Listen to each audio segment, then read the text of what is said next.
শনিবার দুপুর 12টায় সমাবেশ শুরুর কথা থাকলেও সকাল থেকেই সিলেট আলিয়া মাদ্রাসা মাঠে আসতে শুরু করেন জামায়াত ইসলামী আন্দোলন সহ ৮ দলের নেতাকর্মীরা।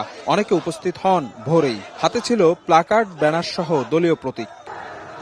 সমাবেশের শুরুতে জাতীয় নির্বাচনের আগে গণভোট ও লেভেল প্লেইং ফিল্ড নিশ্চিত সহ ৫ দফা দাবি তুলে ধরেন স্থানীয় নেতারা। নেতাকর্মীরা জানান, সুষ্ঠু নির্বাচনের স্বার্থে প্রশাসনকে উদ্যোগী হতে হবে এখন থেকেই। এই সমাবেশের প্রধান দাবি হচ্ছে আমরা জুলাই সনদের ভিত্তি এবং ২ নম্বর দাবি হচ্ছে গণভোট নির্বাচনের পূর্বে যাতে বাস্তবায়ন হয়। সারা বাংলাদেশে যে অবস্থা শুরু হয়েছে নির্বাচন আগেই, আমার মনে হয় যদি লেভেল প্লেন যদি না হয় তাহলে কতটুকু ফেয়ার নির্বাচন হবে।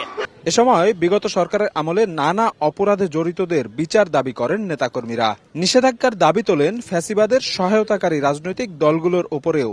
ম্যাক্স, দেশের সবচেয়ে শক্তিশালী 52.5 এন গ্রেডের পিসিসি সিমেন্ট। যে সমস্ত মা বোনদের বুক খালি হয়েছে, যে সমস্ত ভাইরা পঙ্গু হয়েছে, আমরা সরকারের কাছে আবেদন জানাচ্ছি যত দ্রুত সম্ভব এই সমস্ত খুনিদের এবং তাদের সহযোগীদের আইনের আওতায় যেন নিয়ে আসা হয়। জাতীয় সংসদ নির্বাচনের পূর্বেই গণভোট আয়োজনের আমাদের দাবি। আশা করছি যে আজকের সিলেটের এই ঐতিহাসিক জনসভা, যেটিতে লক্ষ লক্ষ লোকের সমাবেশ হবে, ইনশাআল্লাহ জাতীয় নেতৃবৃন্দ এই দাবির পক্ষে কথা বলবেন এবং একই সাথে পরবর্তী কর্মসূচিরও একটি ইশারা ইনশাআল্লাহ দেবেন। গত ৩০ নভেম্বর থেকে শুরু হওয়া ধারাবাহিক বিভাগীয় সমাবেশের শেষ দিনে দলগুলোর শীর্ষ নেতারা বৃহত্তর কর্মসূচি ঘোষণা করবে বলেও মন্তব্য করেন নেতাকর্মীরা।